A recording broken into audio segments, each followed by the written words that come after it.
1 February सन 2009 में नक्सलवादी हमले में वीर गति को प्राप्त 15 पुलिस कर्मियों की स्मृति में दिनांक 1 फरवरी से 7 फरवरी तक विविध कार्यक्रमों का आयोजन किया गया है। ऐसी जानकारी एक पत्रकार परिषद में दिनांक 29 जनवरी को दी गई। समाचार संकलन अशोक भाई जोशी। 14 पोलीस सहकारी यांच्या स्मृती सप्ताहाचं आयोजन केलं। याची संपूर्ण माहिती आपल्याला दोन लोकांसाठी देतील अशी मी त्यांना विनंती करतो।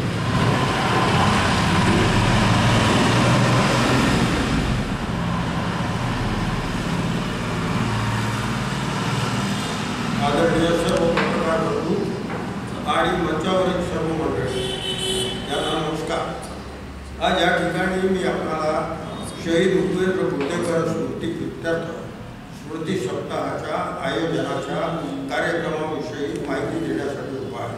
मित्रांनो, गेली 15 वर्ष सातत्याने आपला वीरपुत्र आपला मुलगा गमावल्यानंतर तो शहीद झाल्यानंतर त्याच्या स्मृतीप्रित्यर्थ सातत्याने 15 वर्ष कार्यक्रम घेणारा परिवार आदरणीय धनंजयराव कुर्तेकर माझ्या असलेले आणि त्यांच्या धर्मपत्नी आमच्या बहिणी साहेब वीरमाता सौभाग्यवती रजनीताई कुर्तेकर या दाम्पत्याने आपला दुःखावेग विसरून सर्वप्रथम 15 परिवारांची जे 14 परिवार आहेत 15 लोक शहीद झाले, 14 परिवारांची भेट घेऊन त्यांचं सांत्वन केलं आणि त्यानंतर दरवर्षी स्मृती सप्ताहामध्ये 7 दिवस विविध कार्यक्रमांचं आयोजन केलं।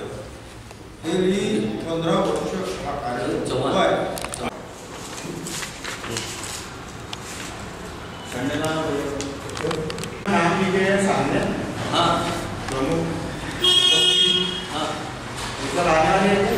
हो सर आते ना सर मार्चल आते हो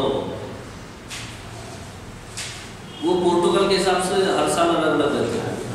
पिछले बार डीसीपी साहब आए थे, इसलिए डीसीपी साहब बोल रहे हैं और पुलिस साहब तो आएंगे तो वो नहीं आते, उनको छोटे को बोला ना बड़ा दिखना।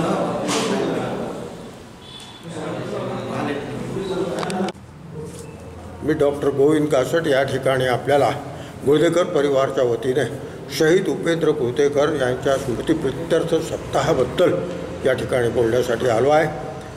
माझे मित्र आदरणीय धनंजयराव कुर्तेकर शहीद उपेंद्र कुर्तेकरचे पिताश्री व त्यांच्या धर्मपत्री आमच्या वहिनीसाहेब आदरणीय सौभाग्यवती रजनीताई कुर्तेकर या दाम्पत्याने 15 वर्षापूर्वी आपला मुलगा 1 फेब्रुवारी रोजी गमावल्यानंतर थेट दुसऱ्या वर्षापासून स्मृती सप्ताहाचे आयोजन केले।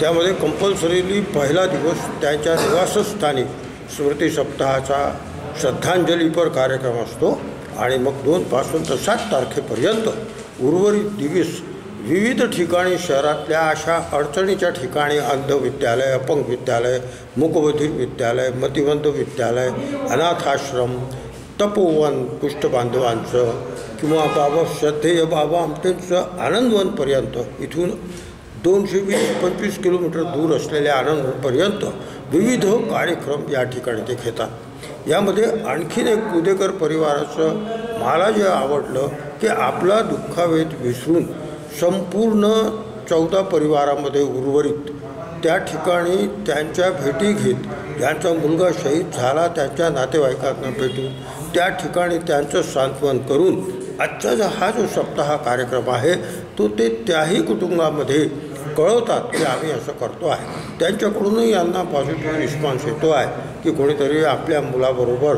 आपल्या मुलाचा समजा एक प्रकारे बॉस असलेला माणूस तो सुद्धा या ठिकाणी गेल्यानंतर या ठिकाणी ते या गोष्टीची जाणीव ठेवतात आणि आम्हाला या ठिकाणी श्रद्धांजली आम्हाला धाडस देण्यासाठी हिंमत बांधण्यासाठी या ठिकाणी ते आम्हाला सगळं कळवतात। कुर्तेकर परिवाराचा असा हा स्मृती सप्ताह आपला दुःखावेग विसरून इतर समाजासाठी काही काम करण्याच्या स्मृतीप्रित्यर्थ श्रद्धांजलीपर काम करण्याची जी पद्धत आहे जी एक नवीन पायंडा त्यांनी पाडला आहे आणि सप्ताहभर काम करायचं आहे. आणि दुसरं वैशिष्ट्य म्हणजे यातला कुठलाही कार्यक्रम एकही मिनिट आजपर्यंत उशिरा सुरू झालेला नाही. बघा, इतके दिवस 98 कार्यक्रम झाले, आपल्याला गोविंद कासट पोहोचतो आहे. संपूर्ण 98 कार्यक्रमांना मी हजर आहे आणि एकही कार्यक्रम एकही मिनिट उशिरा झाला नाही. ही शिस्तीचं पालनसुद्धा झालेलं आहे. अशा मातापित्यांचं या ठिकाणी मी कौतुक करतो आणि पुन्हा आमच्या उपेंद्रला श्रद्धांजली वाहतो. धन्यवाद मला बोलण्याची संधी दिल्याबद्दल.